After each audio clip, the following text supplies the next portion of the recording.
नमस्ते दोस्तों। यूपी सेवा योजन निगम पोर्टल पर आपका स्वागत है। आशा करते हैं कि आप स्वस्थ होंगे, मस्त होंगे। दोस्तों, इस वीडियो में हम बात करेंगे उत्तर प्रदेश से निकलने वाली एक बम्पर भर्ती के बारे में, जो कि उत्तर प्रदेश अनुदेशक शिक्षक भर्ती होने वाली है। ये भर्ती 60,000 पदों पर आई हुई है, जो कि काफ़ी अच्छे पद हैं। ये भर्ती उत्तर प्रदेश सरकार द्वारा घोषणा की गई है कि उत्तर प्रदेश में छात्रों को एकेडमिक शिक्षा के साथ साथ उन्हें व्यावसायिक शिक्षा से जोड़ा जाएगा। उन्हें व्यवसाय की शिक्षा भी एकेडमिक शिक्षा के साथ साथ दी जाएगी, जिससे वो भविष्य में रोजगार के अवसर खोज सके। ये भर्ती 108 कोर्सों पर होने वाली है। जिनके पास 108 में से कोई भी डिप्लोमा है या कोर्स है, वो इन पदों पर अप्लाई कर सकता है। इन कोर्सों के बारे में हम बात करेंगे। उससे पहले हम देख लेते हैं, कुछ छात्रों का क्वेरी थी कि क्या दूसरे ज़िले का अभ्यर्थी दूसरे ज़िले में आवेदन कर सकता है या फिर दूसरे स्टेट का भी उत्तर प्रदेश में इन भर्तियों पर अप्लाई कर सकता है। तो हाँ, दूसरे ज़िले का अभ्यर्थी दूसरे ज़िले में आवेदन कर सकता है और दूसरे स्टेट का अभ्यर्थी भी इन पदों के लिए अप्लाई कर सकता है। तो इसमें हम सभी कुछ देखेंगे, किन किन छात्रों को इसमें सबसे अधिक फ़ायदा होगा, क्या भर्ती मार्च में आरंभ होगी और नियुक्ति किन किन ज़िलों में मिलेगी, योग्यता, सैलरी और उम्र सीमा के बारे में हम बात करेंगे।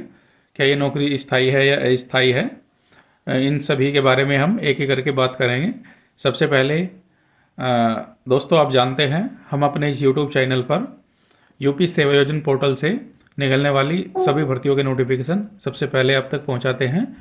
अतः आपसे निवेदन है कि आप मेरे इस यूट्यूब चैनल को सब्सक्राइब कर लेंगे, जिससे आने वाले नोटिफिकेशन आप तक सबसे पहले पहुंचाया जा सके और आप सबसे पहले भर्तियों के लिए अप्लाई कर सके। वो वीडियो को लाइक भी कर दें। दोस्तों, सबसे पहले हम आवेदन प्रक्रिया के बारे में बात करेंगे। उत्तर प्रदेश द्वारा घोषणा कर दी गई है कि नए सत्र आरंभ होने से पहले पहले ये भर्ती आपकी पूरी कर ली जाएगी। आपके नए सत्र आरंभ होने से पहले आपको नियुक्ति पत्र दे दिया जाएगा।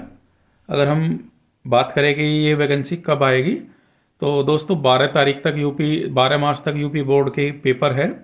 12 मार्च तक ये भर्ती नहीं आने वाली है। ये भर्ती आपको 12 मार्च के बाद में ही देखने को मिलेगी और आपका जो रिजल्ट आने वाला है वो 20 से 25 अप्रैल के आसपास आने वाला है।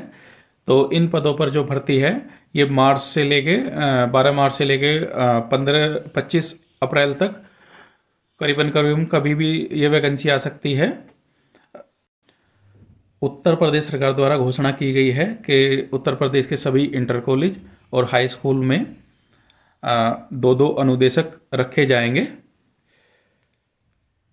दोस्तों, आवेदन करने के बाद में नियुक्ति प्रक्रिया की अगर हम बात करें, तो आवेदन आरंभ होने के बाद आपका इंटरव्यू बेस्ड ये वैकेंसी है। आपका इंटरव्यू या तो बीएससी ऑफिस होगा या फिर कॉलेजों के प्रिंसिपल आपका इंटरव्यू लेंगे। चलिए, उत्तर प्रदेश से निकलने वाले सबसे पहले नोटिस को ध्यान से पढ़ते हैं। यूपी बोर्ड के स्कूलों में 60,000 अनुदेशकों की भर्ती होगी। प्रयागराज यूपी बोर्ड के से जुड़े 29,000 से अधिक स्कूलों में 1 अप्रैल से शुरू हो रहे शैक्षिक सत्र 26-27 में लगभग 60,000 अनुदेशकों रखे जाएंगे। बोर्ड ने कक्षा 9 और 11 में व्यावसायिक शिक्षा को अनिवार्य कर दिया है। इसके तहत प्रत्येक स्कूल को कम से कम 2 कोर्स पढ़ाना होगा। इसके लिए प्रत्येक स्कूल को अपने संसाधनों से 2-2 अनुदेशक रखने होंगे। बोर्ड के विशेषज्ञ स्कूल में रखे जाने वाले अनुदेशकों की अहर्ता तय करेंगे। अनुदेशकों की अहर्ता के संबंध में जल्द ही स्कूलों को निर्देश भेजे जाएंगे। पंडित सुंदरलाल शर्मा केंद्रीय व्यावसायिक शिक्षा संस्थान भोपाल के सहयोग से तैयार व्यावसायिक पाठ्यक्रमों में वर्तमान तकनीकी ज़रूरतों, उद्योग जगत की अपेक्षाओं व शिक्षार्थियों की रोजगार क्षमता को केंद्र में रखते हुए व्यावसायिक कौशल आधारित एवं रोजगारोन्मुख विषय वस्तु को शामिल किया गया है। यह पाठ्यक्रम राष्ट्रीय शिक्षा नीति 2020 के उद्देश्यों के अनुरूप छात्र छात्राओं को प्रोत्साहित करेगा। यूपी बोर्ड के सचिव भगवती सिंह के अनुसार यह कदम विद्यालयी शिक्षा को रोजगार से जोड़ने, छात्रों को व्यावहारिक ज्ञान देने तथा उन्हें भविष्य की चुनौतियों के लिए तैयार करने की दिशा में महत्वपूर्ण प्रयास है। 108 नए व्यावसायिक पाठ्यक्रम शुरू होंगे। व्यावसायिक शिक्षक को बढ़ावा देने के लिए कक्षा 9 और 11 के विद्यार्थियों हेतु एक साथ 108 व्यावसायिक पाठ्यक्रम शुरू करने जा रहा है। इन कोर्सेज में artificial intelligence, aerospace, media, auto service technician जैसे आधुनिक विषयों को शामिल किया गया है। प्रत्येक स्कूल को अपनी भौगोलिक स्थिति के आधार पर कम से कम 2 विषयों का चयन करना होगा। बोर्ड का उद्देश्य छात्रों को स्थानीय उद्योगों से जोड़ना, जैसे भदोही में कालीन उद्योग से संबंधित प्रशिक्षण, संबंधित औद्योगिक प्रतिष्ठानों में 10 दिनों की अनिवार्य इंटर्नशिप का प्रावधान भी रखा गया है।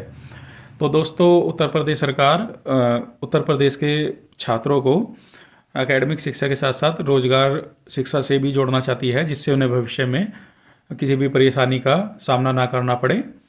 तो हम देखते हैं कि कौन कौन से कोर्स इसमें वाले अभ्यर्थी इसमें अप्लाई कर सकते हैं। चलिए हम एक एक करके देखते हैं। सबसे अधिक इसमें जो फ़ायदा मिलने वाला है आईटीआई वाले छात्रों को मिलने वाला है।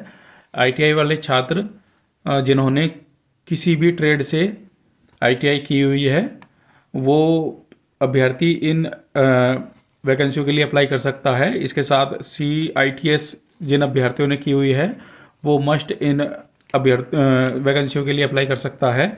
इसके बाद में यदि किसी के पास पॉलिटेक्निक, बीटेक, BCA का डिप्लोमा है, वो अभ्यर्थी भी इन वैकेंसियों के लिए अप्लाई कर सकता है।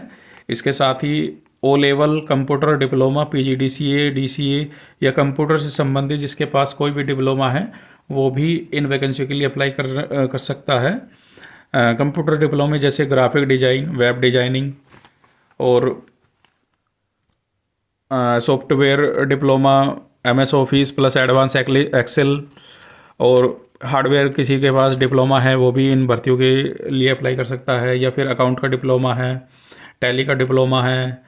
दोस्तों, इसमें आर्टिफिशियल इंटेलिजेंस को बढ़ावा दिया गया है। उसके लिए हमें पाइथन, C लैंग्वेज जिसके पास इनके डिप्लोमे हैं, वो भी इन भर्तियों के लिए अप्लाई कर सकता है, क्योंकि आर्टिफिशियल इंटेलिजेंस में पाइथन का सबसे बड़ा रोल है। और इसके साथ किसी के पास अगर कोपा का डिप्लोमा है, वो भी इन भर्तियों के लिए अप्लाई कर सकता है। या फिर BSc कंप्यूटर साइंस है, वो भी इन भर्तियों के लिए अप्लाई कर सकता है। इसके साथ साथ आर्ट में जिसके पास डिप्लोमा या डिग्री है, वो इन भर्तियों में अप्लाई कर सकता है। या फाइन आर्ट्स में जिसके पास डिप्लोमा है, वो इन भर्ती के लिए अप्लाई कर सकता है। होम साइंस वाले अभ्यर्थी भी इन वैकेंसियों के लिए अप्लाई कर सकते हैं। कौशल विकास से संबंधित जितने भी डिप्लोमे हैं, वे सभी अभ्यर्थी इन वैकेंसियों के लिए अप्लाई कर सकते हैं। कौशल विकास में विभिन्न प्रकार के डिप्लोमे बच्चों को सिखाए गए थे, दिए गए थे। ये डिप्लोमे जैसे सिलाई का डिप्लोमा है, कढ़ाई का डिप्लोमा या सर्टिफिकेट है, ब्यूटी पार्लर का डिप्लोमा या सर्टिफिकेट है, मोबाइल रिपेयरिंग का डिप्लोमा या सर्टिफिकेट है, या फिर ऑटोमोबाइल का डिप्लोमा या सर्टिफिकेट है, या गार्डनिंग का आपके पास सर्टिफिकेट है, या फिर आपके पास डेयरी उद्योग से संबंधित कोई डिप्लोमा है, हॉर्टिकल्चर से संबंधित कोई डिग्री या डिप्लोमा है, या फिर BSc केमिस्ट्री के साथ आपने की हुई है, तो भी आप इन वैकेंसियों के लिए अप्लाई कर सकते हैं। या फिर आपके पास डिप्लोमा इन मास कम्युनिकेशन में अगर आपके पास है, या डिप्लोमा इन मीडिया में आपके पास कोई डिप्लोमा है, या प्रेस से संबंधित आपके पास कोई डिप्लोमा या सर्टिफिकेट है, तो भी आप इन वैकेंसियों के लिए अप्लाई कर सकते हैं। या फिर आपके पास diploma in yoga, diploma in physical education, यदि इनसे संबंधित आपके पास डिप्लोमा है, तो भी आप इन वैकेंसियों के लिए अप्लाई कर सकते हैं। दोस्तों, साथ ही साथ उत्तर प्रदेश सरकार का ये मिशन है कि छात्रों को उनके स्थानीय व्यवसाय से जोड़ा जाए।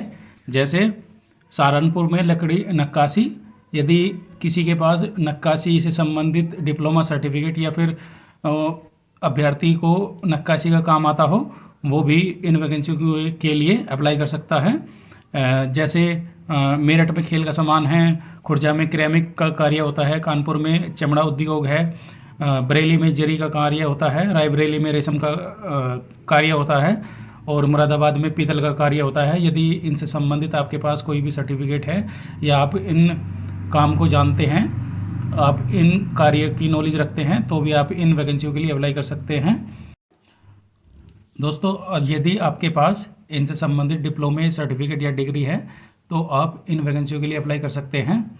दोस्तों, आशा करते हैं कि आपको हमारे द्वारा दी गई जानकारी अच्छी लगी होगी। हम आशा करते हैं कि आपने हमारा यूट्यूब चैनल सब्सक्राइब कर लिया होगा और वीडियो को लाइक कर दिया होगा। धन्यवाद।